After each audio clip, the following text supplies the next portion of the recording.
spiritual language. So as you choose them randomly, that allows your soul to speak. All right.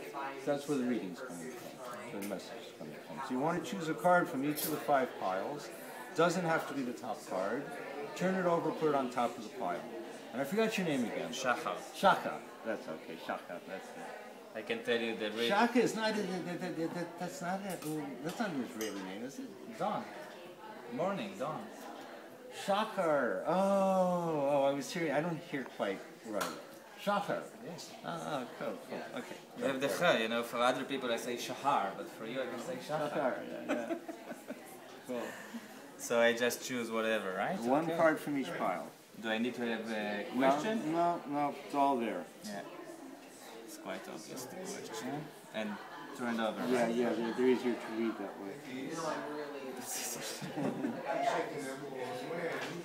So you don't have them cut the cards. I've seen that a lot. What I do is it is sort of like my trip. Yeah. No rules. I make my own rules. Just to choose to write a paper for me that's between 5 and 10. So the way that I do the cards, the way that I found it is easiest to explain to people and to do it, keep it simple, I divide the cards up into their elements. We call the minor arcana, and earth is the pentacle. So that's where you're at. Fire, the staff, that's what you're trying to get to. Air, the sword, and water, the cup, are the elements by which earth, the present, evolves, erodes, becomes the future. Above them is soul. And usually the soul comes in head first. Yours is coming feet first.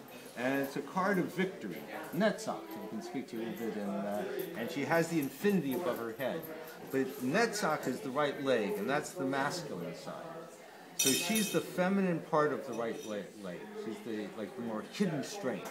So she's closing the mouth of the lion, not with her brute strength, but with the infinity above her head.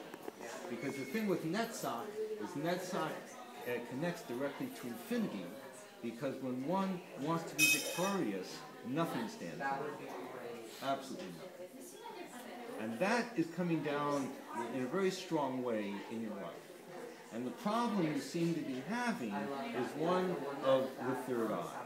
And you see in this card, and it seems like sort of maybe coming out of the past, and you see like a young man on a stool, and trying to get on parity with these two very authoritative figures. Mother and father, teachers, religion, and the whole thing is very dark. So it's like they're trying to tell this guy, this is what you know. And he's saying, no, I don't take it. And the whole conversation itself is in the dark. And the thing is, there's a way to get out of it. You see, this card is the same card, and they're going in the same direction. Okay. And this corresponds to the 3 parts of the brain. Chachma Bina V'dat, right? That enter into the heart when the person knows. And this is what's keeping you from connecting your head to your heart. And when your head and heart are disconnected, then your whole being is disconnected. And there's a real turning in here. And the turning has to do, like these cards, where these cards are body, the third eye, these with the nomenclatures are parts of the soul. So this is the essence of the soul, which is ratzon, which is will. And this is the lowest part of the soul, which would be nefesh, which is action. And so the sense is that that you really have to deal with this. And it takes like a lot of inner strength to deal with this. Once you deal with it, once you make that connection, then your will is free. And you see it's floating. Usually will is very directed. Here your will is floating until you find what it is that you need to do. But for right now, you're really stuck in this dark place. Choose 2 cards. Put one here and one here from this pile. Does that resonate with you? From this one. Yeah, it does. From this pile, put one here and one here. Sure. For my master's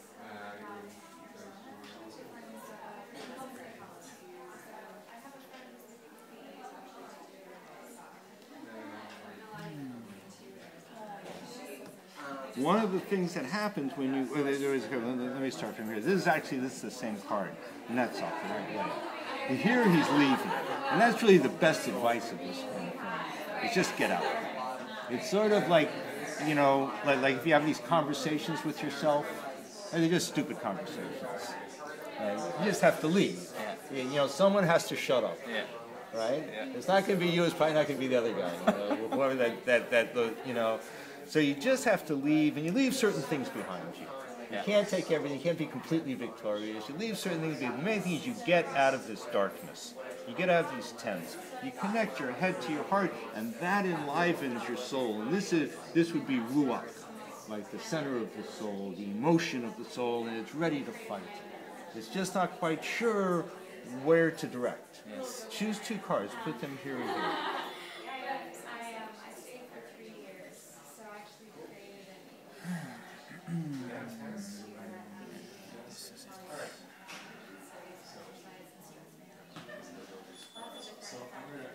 So one of the things that has to happen as a result of this, and you sort of see it in the darkness. This guy's mourning. This is the left side of the heart, left arm, left side of the heart. And so there's a sense as you achieve this, you have to go back, because readings start going like this. You have to go back and you have to move. In other words, once you get yourself free, then you can see what fell over. And you can see also what's standing up. You could say, oh, I did this, I did that. You know, and one has to acknowledge it, see it, and then you can go on. But you have to be able to acknowledge it. And